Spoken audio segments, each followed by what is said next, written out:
Azizlar, Pskovskiy Gosudarstvenniy universitet haqida bir-ikkita jumlalarni sizlarga aytib o'tay. Azizlar, assalomu alaykum. Hurmat bilan Eldorning, ya'ni mening kanalimdasiz. Rossiya territoriyasida juda ko'p subyektlar, ya'ni bizning tilda juda ko'p viloyatlar ko'p yoki avtonom respublikalar ko'p. Bitta avtonom respublika bor, qolganlari natsionalniy respublika. Xullas, juda ko'p bizning o'ylash darajamizdan ko'ra juda ko'pchilik Rossiya deb kichkina joyda o'ylab qo'yadi-da. Keyin yozganda nima institutlar haqida gapirgan videolarimning taglariga bitta institut haqida gapirganday bo'ladi, yozganday bo'ladi. Ya'ni bitta institut bor, shunga hamma shunaqa. Yo'q. Har bir oblastning o'zining instituti bor. O'zining Gosudarstvenniy universiteti bor. Va o'sha oblastning 3-4 ta falshiviy universitetlari bor. Tushunyapsizlarmi? Men har doim Gosudarstvenniy universitetlar haqida gapiraman. Boshqalarga o'zingiz bilasiz. Masalan, xullas Pskovskiy Gosudarstvenniy universitet. Mana shu videoning tagida silkasini tashab qo'yaman. Men o'zim o'tgan kuni priyomniy komissiyaga telefon qildim.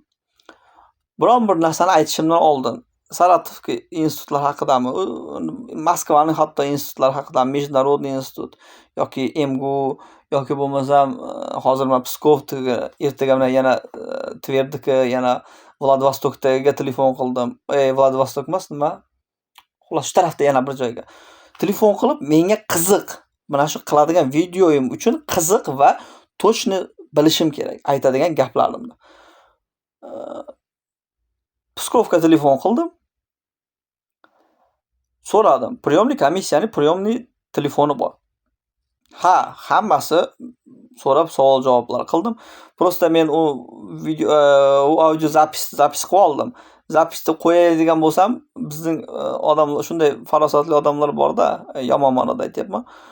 Shu gaplarimdan ham hatto o'zing ham ruschani unday bunday deb o'zimga o'zim negativ orttirish niyatim yo'q. Shuning uchun o'zimni tilimda o'zimizning tilda gapirishni sizlarga tushuntirishga harakat qilyapman. Chunki men yerda ruscha gaplashgan bo'lsam, kanalimda ruscha iloji boricha qo'ymaslikka harakat qilaman. Sababi o'zbek zaboni odamlarga va o'zbeklar tushunadigan narsalarni umuman O'rta Osiyo tushunadigan kanal.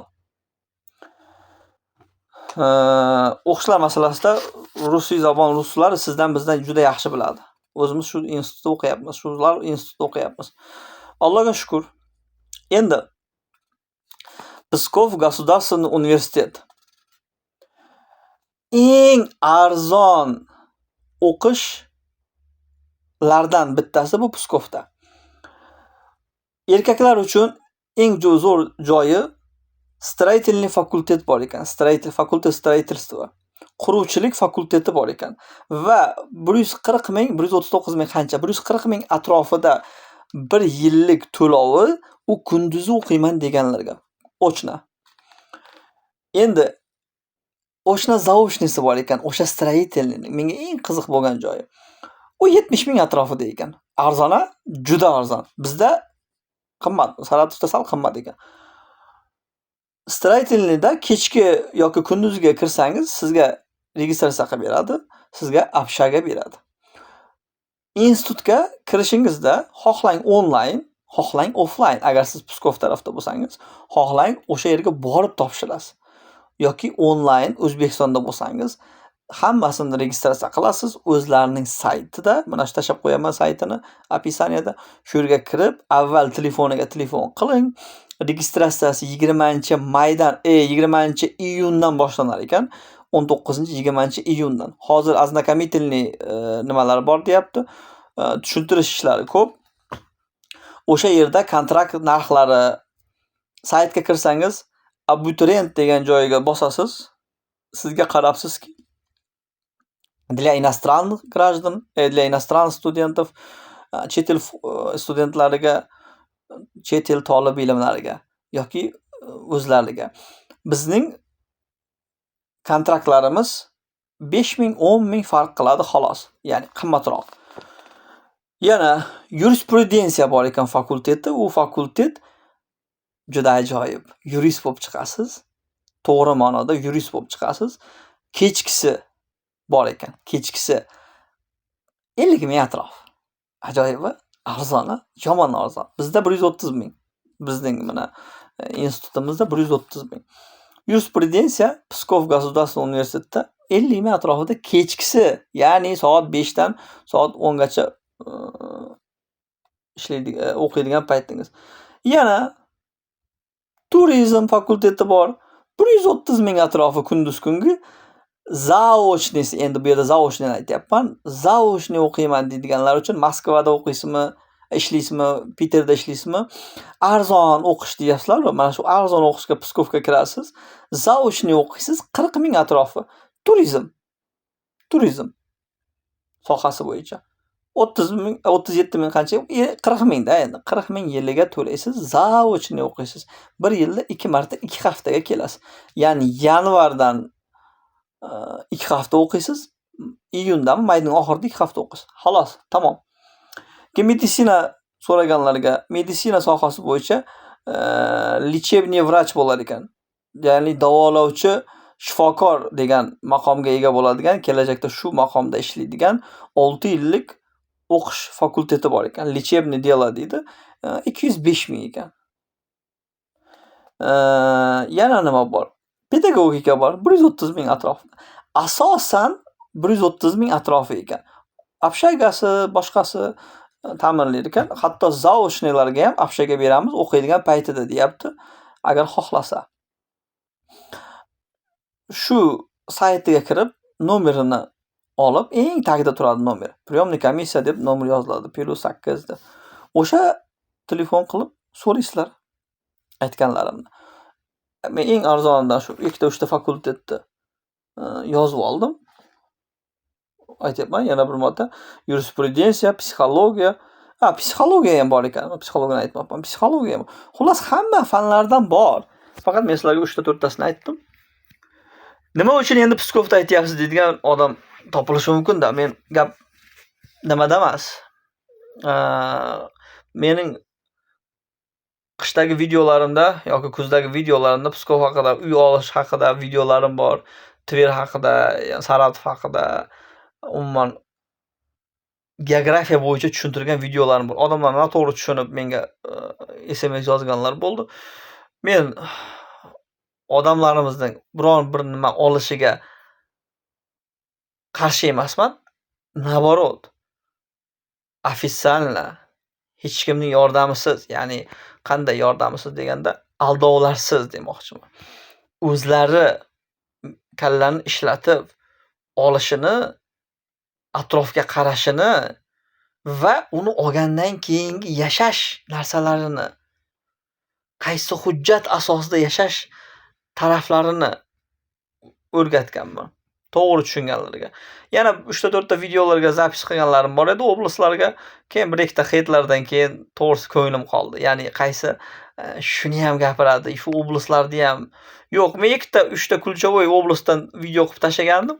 Qolgan oblastlar haqida keyin Vladivostok haqida aytmoqchi edim, yaxshi ma'noda. Odamlar shunday ekanda, keyin menga ko'p nimalar keldi. Nima? Videolar to'xtatib qo'yadigan zaproslar keladi. Nima deydi? Xullas. Shuning uchun o'ylab qoldimda keyin, dedim. Hozir mana o'qish masalasini nima uchun aytyapman? Arzon. Mening o'zimizning xalqimiz ham o'qisin. Mana haqiqiy, real narsa. O'qigandan keyin Evropa beradi. Uy olgan bo'lsangiz, mabodo uy olgan bo'lsangiz, ana shu yerga qo'yasiz. Oilangiz bilan yashaysiz. Nima uchun men oblastlarda qarab olish kerak deyman? Eski knyazstvalarda biznikilar to'g'ri tushungiz kelmaydi. Eski knyazstvalar qayerdan boshlangan? Bir ikkita videolarimda Pskovskiy Respublika государство bo'lgan oldin desam, tarixda Pskovskiy Respublika bo'lganda, qanaqa respublika bo'lgan deydi. Tarixni bilmaslik oqibatida yoki bo'lmasa katta knyazstvo bo'lgan, Vladimirskiy knyazstvo bo'lgan, Smolensk knyazstvosi bo'lgan. O'shalar tarixan bizning ota-bobolarimiz yashamagan joyga yashamanglar degan talqinim asli videolarimda. Pajalosta, Altay bizning ota-bobolarimizning yashagan joyi. Masalan, bizning ota-bobomiz deganda men turklarga urg'u beryapman. Yoki bo'lmasa mana shu atroflar. Lekin 4 ta 5 ta ключевой oblastlar bor. U yerda rus davlatchiligi qurilgan. Tushunyapsizlar? Va doim orqaga qaytishi mumkin. Ya'ni o'zlarining joylaridan возрождение bo'lishi mumkin. Xullas, to'g'ri ma'noda. Videoni Pskov haqida birinchi mana shu o'qish haqida aytayotganim, Moskva haqida, Saratov haqida ham aytdim. Lekin Pskovda aytayotganim, chunki odamlarimiz raz shu yerga bormoqchimi? Mana chin ko'ngildan institutlarga kiringlar azizlar. Biz boshqalarning videolarida yo'q, boshqalar bu narsani o'ylamagan va to'g'ri tushuntira olmagan narsalarni tushuntirishga harakat qilamiz va yoritishga harakat qilamiz. Va безвозмездие, короче. Chin ko'ngildan. Bizga buni birov zakaz qilmaydi yoki birov bizga buni orqasidan mana pul beryapti deganlar ham chiqyapti. Yo'q.